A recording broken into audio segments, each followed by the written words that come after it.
Good afternoon, ladies and gentlemen. I'm Timothy Sim, originally from Singapore, but I'm based in Hong Kong now. I've been in Hong Kong for about 10 years now. Finding it sometimes quite homesick, so I'm glad I'm able to come back through this conference to be back with my family. Oops. Okay, I was very privileged to be involved in a project some 4 or 5 years ago, together with Prof. Angeline Khoo, whom you probably have heard this afternoon. And we have been going on for a while, so I'm not going to talk about the project, which I think if you have heard Prof. Khoo talked about it, if you're interested, you can always talk to her or myself or my other colleagues who will be presenting later this afternoon as well. Part of this project involved Touch Community Services, where they also have a cyber wellness program. And because we are continuing to work with them and to evaluate what they are doing in terms of its effectiveness, then I started providing consultation. My training is in social work, basic training is in social work. I'm a family therapist. I've been working in the area of addictions for the past 10 over years, but more substance than video game. Video game has been only 4 or 5 years. And in the recent years, about over 5 years now, I've also been very involved in disaster management, particularly in Sichuan, where there was an earthquake in 2008. So I'm developing a lot of interventions and research projects in Sichuan. So my hands are quite full and very sleep deprived. Okay, without further ado, we are running a little late. So let me begin by introducing two very important people, and they are Mr. Lam Wai Man and Cynthia Khoo. They are here. And these are representatives from Touch Community Services, the Cyber Wellness Program. I wanted them to be a part of my presentation because in case I'm not able to answer some of your questions later on, and they will be here to supplement. And Waiman is the Senior Executive Center Supervisor in Touch Community Services, the Youth Cyber Wellness Program, and Cynthia Khoo is also the Senior Executive and who provides counseling and who is also in the area of R&D, research and development. Yeah, okay. So basically, what works in pathological video game treatment? We've done a comprehensive literature review and found very little. And basically, for the review, then we sort of broaden it and include even internet addiction. And what we can find basically in terms of treatments available in internet addiction and pathological video game include things like medication, that is pharmacotherapy, okay, which my colleagues from IMH such as Dr. Daniel Fang, who will be presenting on Saturday. You may want to sit through his session and ask him more to do with the medical treatments. And inpatient treatment, again, in Singapore, IMH, Dr. Daniel Fang would be the person to talk with. These sort of medical-based treatments have been found to have some effectiveness, but they are not very rigorously being tested. In other words, there is no RCT being conducted so far as I've been able to find in the literature. Cognitive behavioral therapy for internet addiction was conducted by some researchers and have found it to be useful. Reality therapy, which is a type of counseling, has also been found to have some effectiveness. Practical advice, guidance to the children who use a lot of video games seem to be useful. Motivational interviewing, which is designed to help drug abusers who are unwilling to go for treatment, has also been applied and found to be useful. And then a multimodal approach for internet addiction has been suggested by Young. Those who are in psychotherapy, psychology would know Young as a person who is very into video game and internet addiction, has also recommended that. My chair professor in PolyU, Daniel Shack, and his team in Hong Kong has also found a multimodal approach for internet addiction to be of use. Mind you, all of these have not been rigorously tried. There are not very serious kind of clinical trials that have been carried out. So all these have indicated usefulness. It's interesting to see that there is a mention on multimodal approach, meaning there would be different kinds of approaches, strategies being put together. Incidentally, in Singapore, Touch Community Services Cyber Wellness Programme does just that. How is it working is what we are going to be examining this afternoon. So Touch Cyber Wellness is committed to seeing families strengthened and communities transformed through positive and inspirational use of the internet, right? And I would now use the acronym TCW to represent Touch Cyber Wellness. Is a pioneer in the field of cyber wellness education in Singapore since 2001. They have been promoting cyber wellness values, healthy gaming, and online safety. They would be considered one of, if not the only key agency that provides counseling on cyber wellness issues in Singapore. And I won't be surprised even in the region, in Southeast Asia, where Malaysia, Burma, and all the other countries are concerned. I see a lot of potential in Touch Cyber Wellness Programme, which I think can be shared with our neighbours. Now, TCW is supported by the Singapore Government, Ministry of Community, Youth and Sports, which I think has changed its name recently to include the family and drop something like sports. I don't know what's the full name now. It's part of the Touch Youth Service, a division of, which is also a division of Touch Community Services. I'm very happy for them that in 2011, Touch Cyber Wellness is the winner of the Singapore Youth Award for the good service that they have been providing. Now, then because of our research project, then we developed some consultation project with them. And the title of this consultation project is Development of an Adolescent Pathological Video Game Treatment Model in Singapore. The objective really was to enhance what Touch is already doing for treating adolescents with PVG. And specifically, this report recommends a theoretical framework, treatment process from referral, engagement, assessment, intervention, termination, and follow-up. And this took place in 2011 from about March to October. So what we have found is rather recent. Now, I'm going to present today to you after talking to the counsellors, after doing home visits, and then met up with the parents and the adolescents, not just myself, but my RAs and Dr. Chu Hek Kyung, who is here and who would be presenting later on. And it was very daunting for me because we have been working on this research project for 4 years. And when I went down to visiting some of these families myself, I was actually quite surprised because it has sort of widened my scope, my understanding of this issue. I've been doing a lot of home visits since I started my career as a social worker. So that was something that I love to do, and because I think they are very, very enriching for workers like myself. Now, so let me present then the counselor's view and then the parents' and adolescents' view about what is useful in terms of the Touch Cyber Wellness Programme.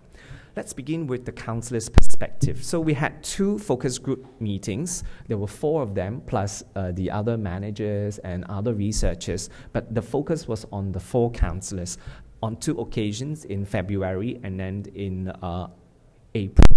But ongoing, I have been talking with them, so those meetings were not totally recorded, but more to do with these 2 meetings. And one of the focus that I'm going to talk about today is only on what are the useful strategies in working with PVG adolescents and their parents. Now, because of time, I'm summarizing and crystallizing everything for you. So the counselors thought that using video games to work with these adolescents are useful. I'll elaborate a little, okay, later on. Home visits, okay, outreach, mentoring, diversification, what is that? I will tell you later. Follow-up through digital media and case conferencing and emails and working with the parents. These are the things that seem to be useful. Let me go through them very quickly with you. when you talk about using video games, right, our counselors use them to connect with the kids, with the youth that they work with, all right? So, and one very unique thing about the counselors in Touch Community Services, and I hope social workers and counselors elsewhere would be able to fashion after TCW, because they are gamers themselves. If they are not, they would attempt to pick up games. And it is because of their knowledge and skills in playing games, they are able to connect with the children, with the adolescents using games. And it is also very interesting, which I hope they will continue to develop and even test it and run and conduct clinical trials on using it as an assessment. The kind of games they play, for example, they would use they will use how it's being classified, whether it's for social reason, whether it's for achievement reason, or whether it's for other reasons. So they are able to use a different way of seeing the kids than, say, using the normal medical classification for understanding these children, but use games itself. And they also use the games and incorporate into working with the adolescents. So I found the TCW counselors, because of their knowledge and skills in video game, very, very useful, and I think really avant-garde. Okay. So the other thing is about home visits. Now, mind you, a lot of these young people do not like to be connected. Some of them are more socially cut off or withdrawn. And so many of our counselors often have to actually conduct home visits to befriend and understand reluctant adolescents. Or some are willing, but not willing to receive treatment, but don't want to leave home for whatever reason. Home visit becomes useful. And again, using home visit, when you enter into the home, you will then get to know what sort of a family and even get to see family dynamics. I remember visiting one of the homes. That happens to be a very rich family. He's got, a glass door. He's got a room to himself. He's got an office. And he's got 4 computers in his room on the 2nd floor of this big bungalow. I have seen another family where the location of the computer is in the hall. So it is through home visits where you will be able to pick up some of these very important tips about how to work with these adolescents and to also see how the family relationships can unravel and understand the family. Outreach. One of the counselors said, currently we hang out with them, with the adolescents at the arcades at the beginning when we are trying to build rapport. One of the challenges, I think, especially with kids who are not willing to come to you, outreaching is really a very important. I like what the counselor here said, all right? If they don't come to you, you have to go where they go to. I've been engaged by our government and the National Council of Social Service to come back to Singapore to scold our social workers, because these days they have the 3 no's. Number 1, no nights. Number 2, no weekends. Number 3, no home visits. And I don't know what social workers can do if they have these 3 no's. Fortunately, not all social workers are like that, I have to qualify, but more and more social workers are becoming, couch worker that do not do outreaching.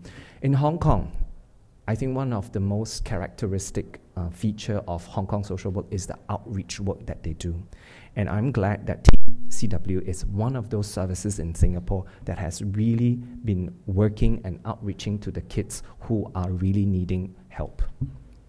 Diversification program basically is to provide support and alternative activities that include study group, outdoor activities, holiday programs, and feedback. It's also interesting that they use some psychometrics.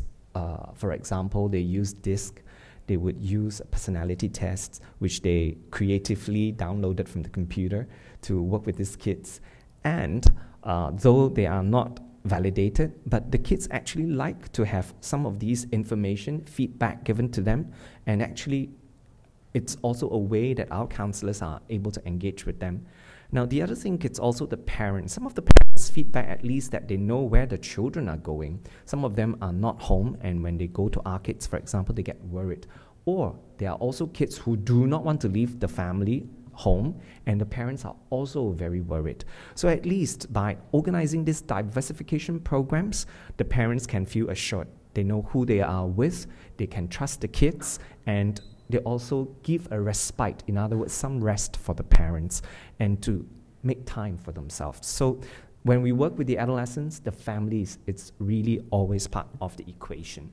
And the counselor also thought that through also follow up after the case is coming to an end or when the case is finished through digital media, SMS or email or Facebook. And I think this is a very creative use of the digital media. Or they also work very closely with the schools. I'm not able to give you a profile of the youths that the touch counselors work with, but I can tell you it's a very wide-ranging and a very challenging clientele with very varied needs, okay?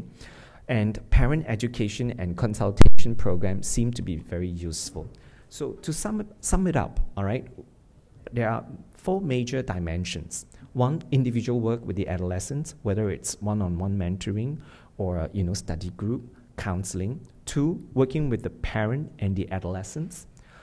3, providing diversification and alternatives. Okay. 4, support group and mentoring seem to be useful strategies for kids in Singapore with a pathological video game issue. Now, what are the practice implications? The most apparent strength is the counselor's familiarity and the use of video games to engage, assess, and intervene. The diversification program is another very unique service component that I think is well received by many adolescents. So for practitioners in here, be it teachers, social workers, counselors, psychologists, these are some of the components that you may want to consider.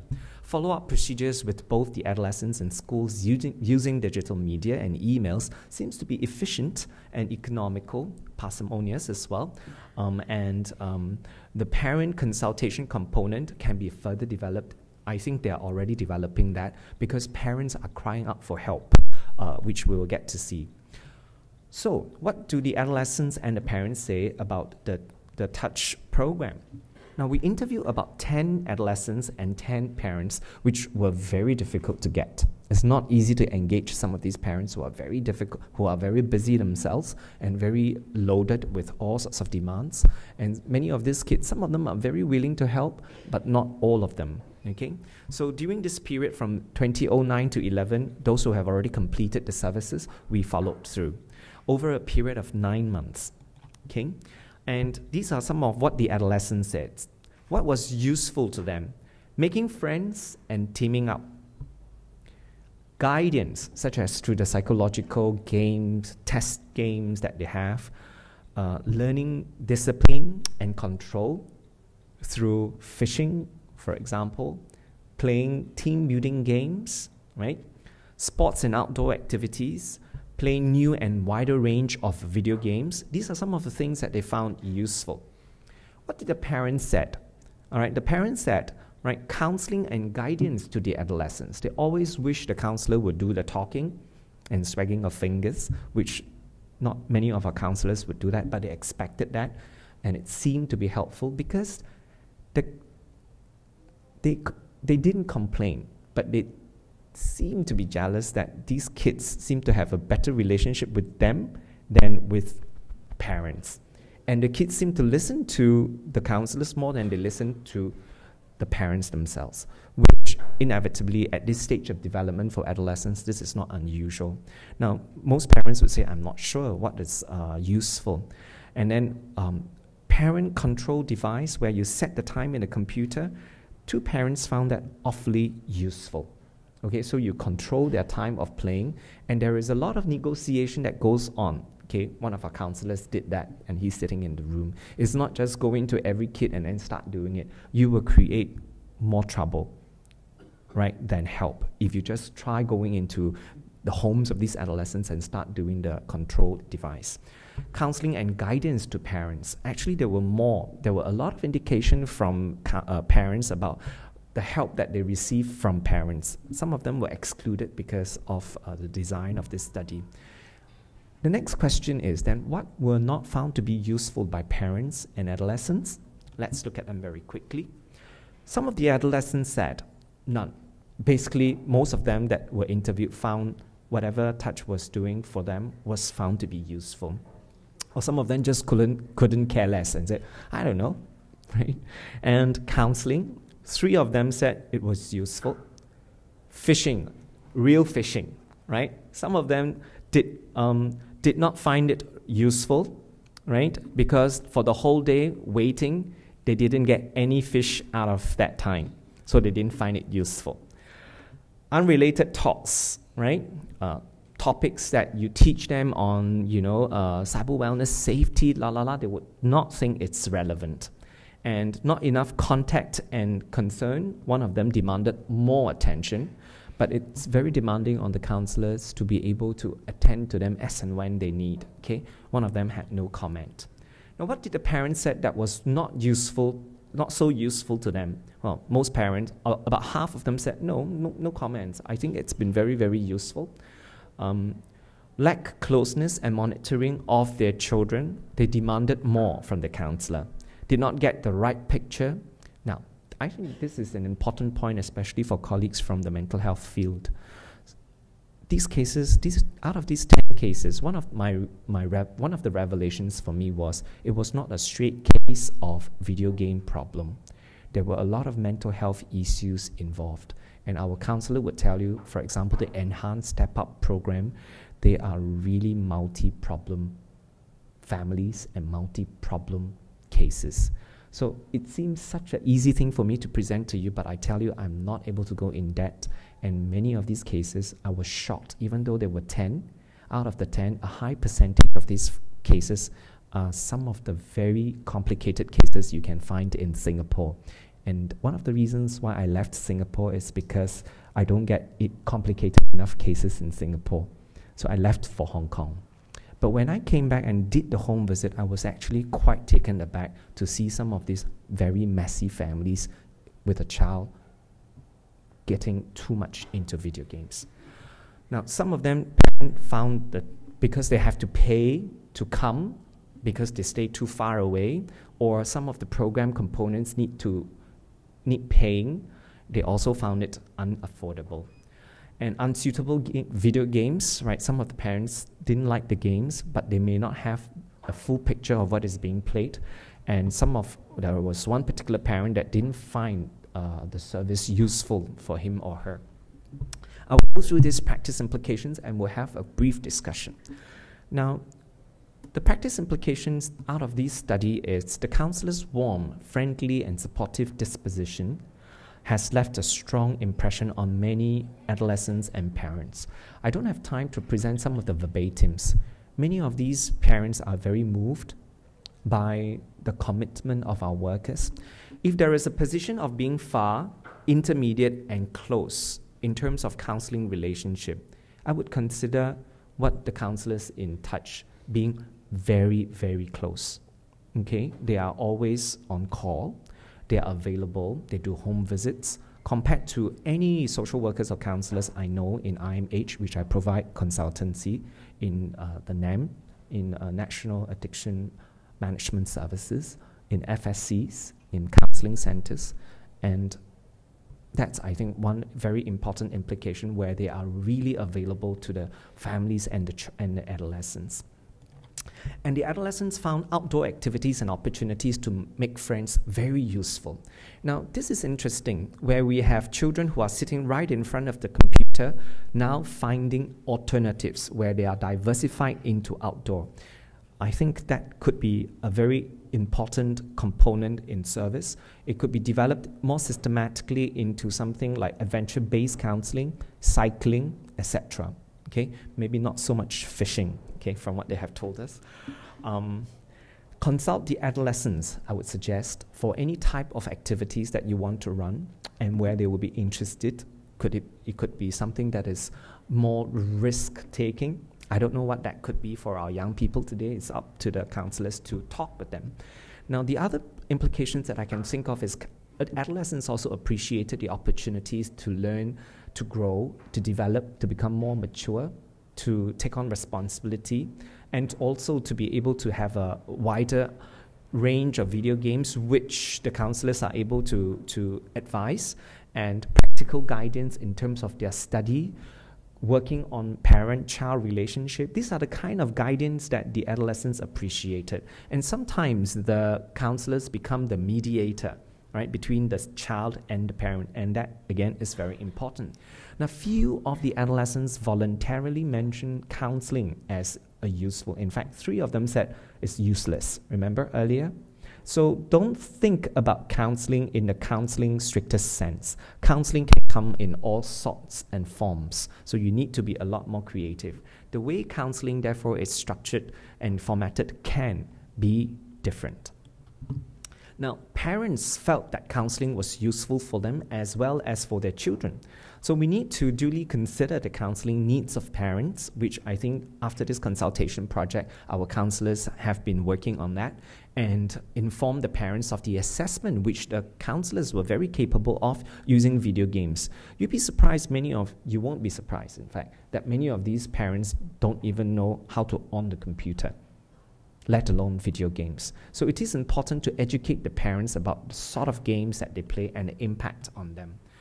For the poorer families in Singapore, consider their financial situations more sensitively, particularly the fees charged for counseling and attending the program. Now in Hong Kong, what we do is we give transportation allowance every time they come. Yeah, every time they come, we pay them for the fee, which I don't think is a practice in Singapore so common. So think about that, get money for that, okay? More systematic study on the effectiveness of the treatment, I think it's going to be useful because it's a relatively good program that I have not seen elsewhere. So if we are able to systematically study it, which Dr. Chu Hek Keong is beginning to do this year, we started it, right? So we will be able to give you much more solid data, hopefully in a few years. Yeah. One last practice implication, I think it's really about funding. I think a program like Touch is doing a good job, a great job, where they are meeting lots of needs out there. I see them being overly stretched and probably not doing a good job. So if there are any donors here that they are interested to fund a program like that, come to me. I would give you the whole consultation report and would be very happy to introduce you to Touch. Well, that's all for my presentation, and if you are interested in the slides and some of the references, I can forward to you via the organizer, right? And thank you.